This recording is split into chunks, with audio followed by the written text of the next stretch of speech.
अन्नधान्य वितरणाची प्रक्रिया पारदर्शक व्हावी व लाभार्थ्यांना रेशन धान्याचा लाभ मिळावा यासाठी रेशन कार्डमधील प्रत्येक लाभार्थीची ई-केवायसी करणे महत्त्वाचे आहे। यासाठी पुरवठा विभागाने 31 मार्चपर्यंत मुदतवाढ दिली आहे। मात्र अद्यापही गोंदिया जिल्ह्यातील 2,76,650 लाभार्थ्यांनी ई-केवायसी केलेली नाही। ई-केवायसी करण्यासाठी आता केवळ 10 दिवस शिल्लक आहे। या कालावधीत त्यांनी ई-केवायसी न केल्यास त्यांना स्वस्त धान्य मिळण्यापासून वंचित राहावे लागणार आहे। शासनाने रेशन कार्ड धारकांसाठी ई-केवायसी प्रक्रिया अनिवार्य केली आहे। यासाठी आतापर्यंत 4 वेळा शासनाने मुदतवाढ दिली आहे।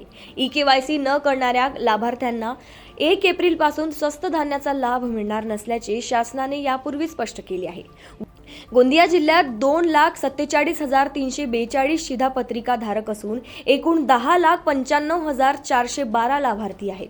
यापैकी आतापर्यंत 8,18,762 लाभार्थ्यांनी ई-केवायसी प्रक्रिया पूर्ण केली आहे, तर 2,76,650 लाभार्थ्यांनी अद्यापही ई-केवायसी प्रक्रिया पूर्ण केली नाही।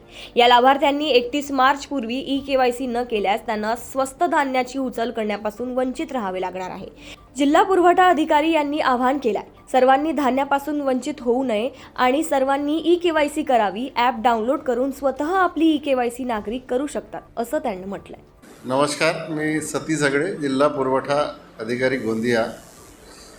आपल्या जिल्ह्यात एकूण 8 तालुका असून NFSC अंतर्गत 10,95,473 लाभार्थी आहेत आपल्याकडे, ज्याच्यामध्ये कुटुंब संख्या समाविष्ट आहे। आज दिनांकापर्यंत आपल्या जिल्ह्यातील 78.03% ई-केवायसी झालेली आहे।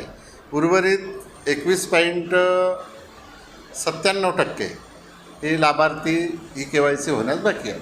शासनानं यापूर्वी फरवरी 28 अखेरपर्यंत पूर्ण करण्याची तारीख दिलेली होती, परंतु संपूर्ण राज्यातीलच परिस्थिती बघता परत 1 महिन्याचा विस्तार केलेला आहे आणि 31 मार्च ही शेवटची डेडलाईन आहे।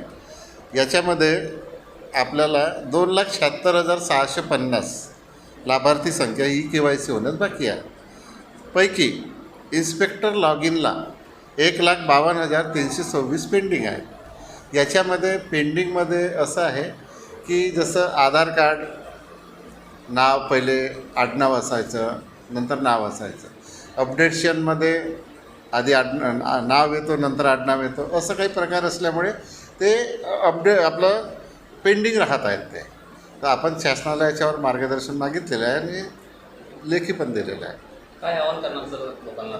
मला सर्व लोकांना हेच आवाहन करायचं आहे की धान्यापासून वंचित होऊ नये आणि सर्वांनी ई-केवायसी करावी। आता सध्या शासनानं एक मेरा ई-केवायसी ॲप हे डाउनलोड करायचं आहे आणि त्याच्यामध्ये स्वतःच लाभार्थी हे आपली ई-केवायसी करू शकतात।